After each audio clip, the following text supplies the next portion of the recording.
గోదావరి నది రెండో ప్రమాద హెచ్చరిక స్థాయి దాటి ఉధృతంగా ప్రవహిస్తుండటంతో అంబేద్కర్ కోనసీమ జిల్లా ఆలమూరు మండలం మూలస్థానం వద్ద నూతనంగా నిర్మించిన కాజ్వే కొట్టుకుపోయింది. ఇక శుక్రవారం ఉదయం ఒక్కసారిగా నీరు పోటెత్తడంతో 21 తురాలతో నిర్మించిన ఈ కాజ్వే వరద ఉధృతికి పూర్తిగా ధ్వంసమైంది. వరద నీటిలో కాజ్వే కొట్టుకుపోవడంతో లంక ప్రాంతాలకు రాకపోకలు పూర్తిగా నిలిచిపోయాయి. కాజ్వే దెబ్బతినడంతో ఈ ప్రాంతం జల దిగ్బంధంలో చిక్కుకుంది. దీంతో అధికారులు ఏర్పాటు చేసిన ఇంజిన్ పడవలపై స్థానికులు రాకపోకలు కొనసాగిస్తున్నాయి. ఇక కొత్తపేట ఆర్డీఓ శ్రీకారం, రావులపాలెం తహసీల్దార్ ముక్తేశ్వరరావు సిబ్బందితో కలిసి కొట్టుకుపోయిన కాజ్వే పరిస్థితిని సమీక్షించారు. జిల్లా కలెక్టర్ ఆదేశాల మేరకు ఈ ప్రాంతం నుంచి పాఠశాలకు వెళ్లే విద్యార్థులకు వరద తగ్గే వరకు సెలవులు ప్రకటించామని తహసీల్దార్ ముక్తేశ్వరరావు తెలిపారు. గోదావరికి వరద ఉధృతంగా వస్తున్న దృష్ట్యా మన ధవళేశ్వరం బ్యారేజ్ వద్ద రెండో ప్రమాద హెచ్చరిక జారీ చేయడం అయింది. అదేవిధంగా మనకి రావులపాలెం మండలంలో ఓబలంకి హ్యామ్లెట్ విలేజ్ అయిన తోకలంక విలేజ్ అక్కడ రోడ్డు యాక్సెస్ పాయింట్ కట్ అవడం జరిగింది. పబ్లిక్ ఎవరికి ఇబ్బంది కలగకుండా అక్కడ బోట్స్ అన్ని ఏర్పాటు చేయడం జరిగింది. అంటే ప్రజలు అటు ఇటు వెళ్ళడానికి కోసం బోట్స్ ని ఏర్పాటు చేయడం జరిగింది.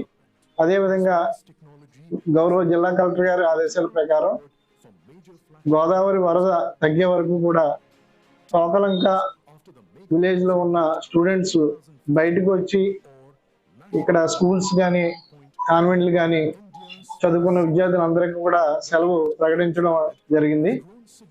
వారి యొక్క తల్లిదండ్రులు అందరూ కూడా గోదావరికి వరద తగ్గే వరకు పిల్లల్ని స్కూల్కి పంపించకుండా ఉండాలని కోరుకుంటున్నాం. Thank you. పనిచేస్తున్నాను. ఈ ఓబలంక చివరి తోకలంక అని గ్రామం ఉంది. అక్కడ 110 కుటుంబాలు నివసిస్తారు. ఒక 311 మంది దాకా జనాభా పిల్లలతో ఉంటారు. వాళ్ళకి రాకపోకలు ఇలాగా ఆలమూరు మండలం మూలస్థానం మీదుగా వాళ్ళు స్కూల్కి వెళ్ళాలన్నా, వారి వ్యాపారస్తు ఇంట్లో సరుకులు ఇవన్నీ తెచ్చుకోవాలన్నా వాళ్ళ మూలస్థానం వెళ్ళాలి. ఈ మయ్యాన్ని ఈ గోదావరి రావటం వల్ల మయ్యాన్ని పాయి చిన్న పొగరపోతు పాయి ఉంది, పాయి దగ్గర గండిపడి రాకపోకలు ఆగటం జరిగింది. మా ఆర్డీఓ గారు తహసీల్దార్ గారి ప్రకారం వాళ్ళకి 4 ఇంజిన్ పడవలు ఏర్పాటు చేయడం జరిగిందండి. లోపల వాళ్ళకి ఆరోగ్య రీత్యా వైద్య సిబ్బంది వారి ద్వారా కూడా వాళ్ళకి వైద్య సిబ్బంది అందించి వాళ్ళకి వైద్యం అందించడం కూడా జరిగింది. ఒక సంటి పిల్లలు కాలిమెంట్కి వెళ్ళేవారు, హై స్కూల్కి వెళ్ళేవారు పిల్లల్ని కూడా వాళ్ళని సెలవులు ఇవ్వటం, కలెక్టర్ గారి ఆదేశాల ప్రకారం సెలవులు ఇవ్వటం జరిగింది. పిల్లల్ని కూడా ఇంటికాడ ఆఫ్ చేసి ఇంటికాడ ఉండటం జరిగిందండి. ప్రస్తుతానికి అయితే ఇంకా పెరుగుతుంది. రావులపాలెం మండలంలోని ఓబలంక గ్రామానికి చెందిన తోకలంక గ్రామానికి గండిపట్టడం, రహదారికి గండిపట్టడం జరిగింది. అలాగే ఈ గ్రామంలో ప్రజలందరూ ఒకే పడవలు ఏర్పాటు చేశారు. దానికి బందోబస్తు నిమిత్తం మా రావులపాలెం టౌన్ సిఐ గారు మమ్మల్ని బందోబస్తు నిమిత్తం పంపించినారు. ఇక్కడ ఎటువంటి అవాంఛనీయ సంఘటనలు జరగకుండా, అలాగే ఇందులో పడవలో ప్రయాణించే వారు లైఫ్ జాకెట్లు ధరించి వెళ్ళాలని చెప్పి సూచన చేశారు.